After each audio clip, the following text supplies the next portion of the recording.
Hey everybody, DayTraderRockStar here, and very special watch list and market radar for you. What a day! You know, we are here Thursday. Well, it's actually Friday now, but we were watching Thursday night. The UK elections, a surprise there, not getting the majority vote. We had the Comey testimony. We had the ECB decision. We had all this news out, and it was like, wow.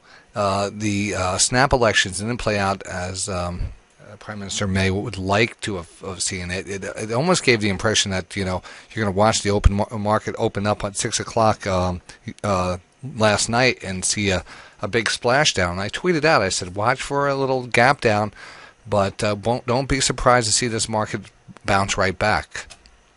So when we see a bounce back like that yesterday on news that, I don't know if, you know what, when it comes to the British and the UK elections and their whole political process, it does get confusing after a while. I try to follow it and stuff, but it's just like, you know what, I want to continue to monitor the market and understand that not everything that you think is going to play out in the market, it plays out. You know, we've seen it with the Brexit, we've seen with the UK election, with the American elections, we've seen everything work out, and the market continue to push higher. Well, going into next week, I have to tell you, we started taking some aggressive, semi-aggressive moves to short the market. I got back into SPY puts today, and they came back real. I mean, we picked up 5 puts at 88 cents, and we ended up selling them. And let's see here, we sold them at $2.40. Some of them. I scaled out on the way up, but that was the best we got. $2.40 from 88 cents. I mean, that's a huge percentage, over 100% move in your money and your investment on that type of trade. And the whole day started out with a double top divergence. So I wanted to start off talking about the double top divergence. I am bearish going into next week. We got into these puts here, probably right around here. We expect a little bounce and then maybe a breakdown. And it's exactly what we got. We got a little breakdown here to 200, and we ended up selling them. We ended up selling the last of our puts right down here on the lows, and we got a little bounce, and then I went short on the. I went long on the VIX, which is typically a short against the market. So I am looking for a down day next week. I am definitely looking at, and it is not an easy call. This market is Teflon market. This is a Teflon market. Everything is just absorbed, and we eventually move higher. And every setup or every pullback is a buying opportunity. Now, take a look at the FANG stocks. That's the first thing you're going to notice. The FANG stocks are the ones that drove this NASDAQ down 113 points. Amazon here, flash crash to about $920. Facebook, everything, huge candles to the downside, huge candles. So, you know, even Apple, just use your FANG stocks. They all have the same candles. So tech, big FANG, big FANGs, all moving down. They say the market is top. NASDAQ definitely is top heavy with these stocks. I don't know what the percentage is. Maybe the top 4 or 5 stocks hold over 60%, weighted on the average. So I mean, that's a huge percentage. And if money starts to come out and there's profit taken to be had, you're going to get these type of moves. But what's interesting, other stocks are moving higher. So it's just really isolated right now to the FANG stocks. We'll see if we get that follow through tomorrow. But the main thing I like is, that the news is behind us. The market held on to that, kind of held strong into the news. And then when news came out, this is on the arrow. Let's take a look at the daily. When news came out, we kind of pop, but that's where we typically look to sell the news. After all the news is done, you sell the news. Even the news is almost like people are probably scratching their head. Well, maybe we were supposed to see some selling, but we didn't see selling. We're going to go higher. Everyone's now like whipsawed around. We moved higher, but I think this is a scenario where we're going to be looking for some downside right now. I mean, there's a lot of news that has passed us. That's my call for the next week. So I ended up taking those profits on the SPY puts. I mean, they came back real good. If you take a look at, I don't know if we have it on the record on this. If I could bring my SPY chart here, my SPY puts chart on this.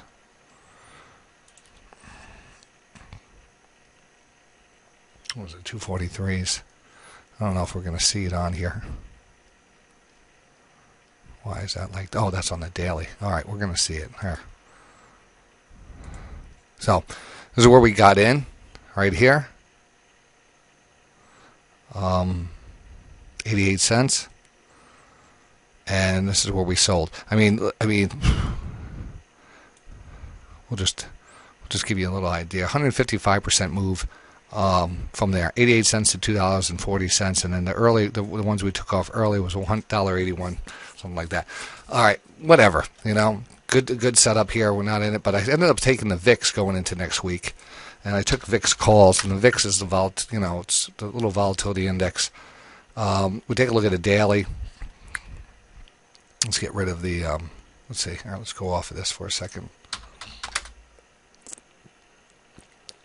I'm going to go back at VXX. Oh, why is it showing? All right, because all right.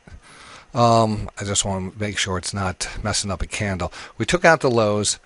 We closed a little bit higher than, back into the previous candle.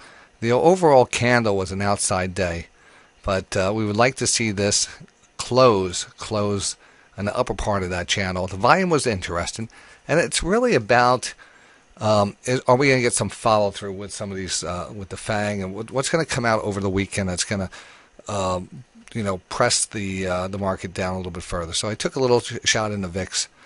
Who knows where this thing can go? Who knows? I mean, this thing is a dead cat. Any way you look at it, if you're only going to trade it, and you get little bounces, and you got to get right out. We've actually did well trading the VIX multiple times. So this is the first time I've been in the VIX probably over a year, and this is today. I'm in it, and again with the calls.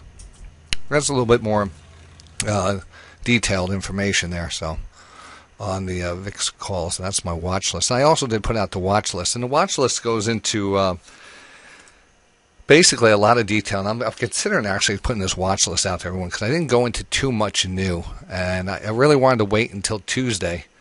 Monday evening, Tuesday to go, start adding things. I want to see how the market reacts over the weekend, and I want to go out there with a blind watch list and really, just throw some things out there just for the hell of it. I think this market's going down, so I'm hesitant on throwing any longs out there. And on the shorts, the shorts are not the easiest thing either. So it's almost like a situation where I am kind of neutral on the watch list. Let's wait a day. And let's get that watch list a little bit. We'll start adding to it as we start to see things. It's a great watch list either way. So I'm thinking of actually putting it out there for the public. But I normally keep everything for the members here. That would be the only second time I've done that. And I'd probably be the last time because we're going to be launching some new stuff, and I want to keep everything tight within the membership guild. So here's Neil. There's other stocks out there that we're looking at, the Nielsen of the whole, the JBHT, and again, trying to explain why this one's going to go higher and the market's going to go lower. That's a hard argument to think. So be careful. Even though we like the JBHT, it was an X marks the spot. It was a great setup down here. It's working out. We got a gap up on this. We're going to be out of this. There's other great ones, and I got a big shout out to Tight Stops, man.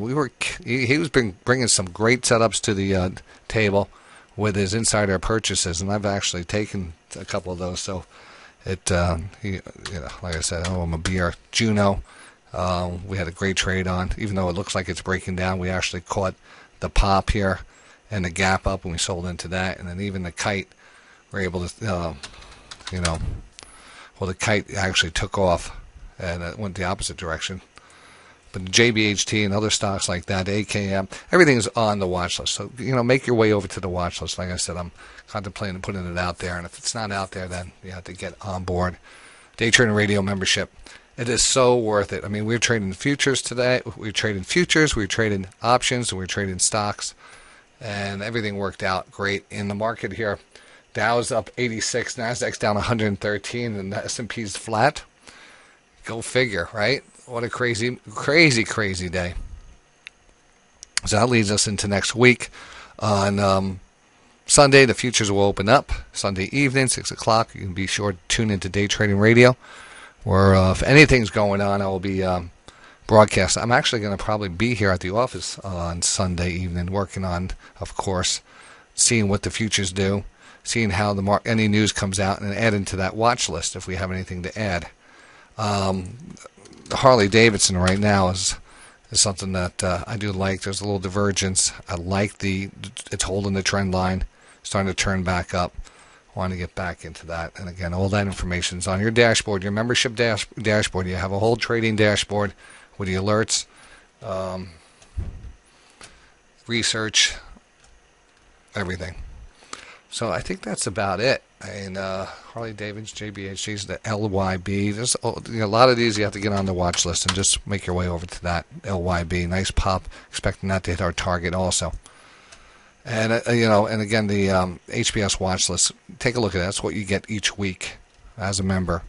In this case, it's a good example of what you get. And you get to see the charts and stuff. So head over to that. It'll be right after this video. And enjoy it. If you have any questions, you can reach me on the channel, but it's better to reach me. Am I even supposed to give your email out on YouTube so you get spammed on that? Reach me in the comments. I'll eventually get back to you. If not, come to Day Trading Radio. Fill out a support ticket right there, daytradingradio.com. You'll see a contact us button, and just send me an email and I'll get it. No problem.